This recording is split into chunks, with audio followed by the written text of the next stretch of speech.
प्रणाम पंडित जी, दिवाली मुबारक हो। आपको भी मंगल में हो। सारे सनातन धर्म प्रेमियों को दीपावली की बहुत बहुत शुभकामनाएं, मंगल में हो, सबके घर में खुशियां लेके आए। तो क्या प्रश्न है आपका? आज दिवाली का दिन है तो दिवाली से रिलेटेड सवाल पूछता हूँ आपसे कि हमें बचपन से ये सिखाया गया है कि राम जी जब अयोध्या वापस आए थे 14 साल के वनवास के बाद, तब अयोध्या में रामायण दिवाली का पर्व मनाया गया था। लेकिन मेरा सवाल ये था कि हम हमेशा से गणेश जी लक्ष्मी जी की पूजा करते हैं, राम जी की पूजा नहीं करते थे। तो वो समझना था आपसे, ऐसा इसका क्या तात्पर्य है? राम जी के पूर्व प्रारूप में जाते हैं तो राम जी नारायण के अवतार हैं और उनकी जो अर्धांगिनी है वो लक्ष्मी की प्रारूपा है।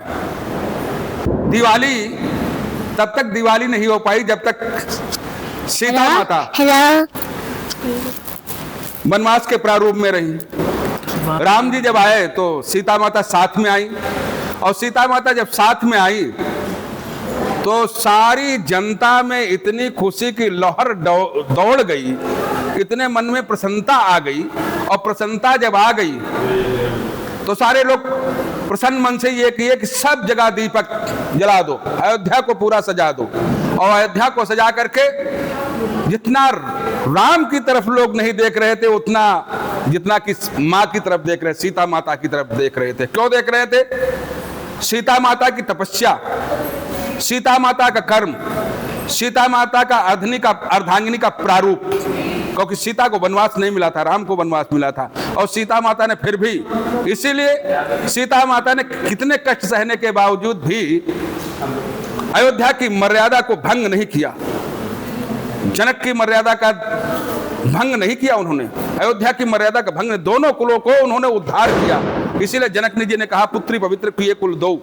तो लक्ष्मी माता का प्रारूप जानकी जी, और जानकी जी जब पहुंच जाएंगे तो मन में उल्लास हो ही जाएगा। और गणेश जी क्या करते हैं? विघ्नों को निवारण करते हैं, इसलिए गणेश जी के पूजा के बिना कोई पूजा नहीं होती। और गणेश जी वैसे भी पुत्र रूप में हैं, तो पुत्र माँ के साथ होगा तो माता और प्रसन्नता से धन धान खोल देंगी। इसलिए माता जब पुत्र कुछ मांगता है ना, पुत्र बन के मांगोगे तो माता सब कुछ प्रसन्नता का दायरा खोल देंगे, सारे दोनों कलश उड़ेल देंगी। तो इसलिए माता लक्ष्मी की कृपा होती है तो सबकी कृपा होती है। और माता लक्ष्मी का पूजन इस कारण से वहाँ प्रारंभ हुआ, क्योंकि सबने, कुछ ने मानसिक पूजा किया, कुछ ने फूलों से पूजा किया, जिसके पास जो था उससे पूजा उन्होंने किया और सारी अयोध्या को चमका दिया। तो तभी से परंपराएं चालू हो गई हैं और अनेक राजाओं के इसमें जो है वर्णन मिलते हैं। तो इसी बात से लक्ष्मी नारायण भगवान की जय।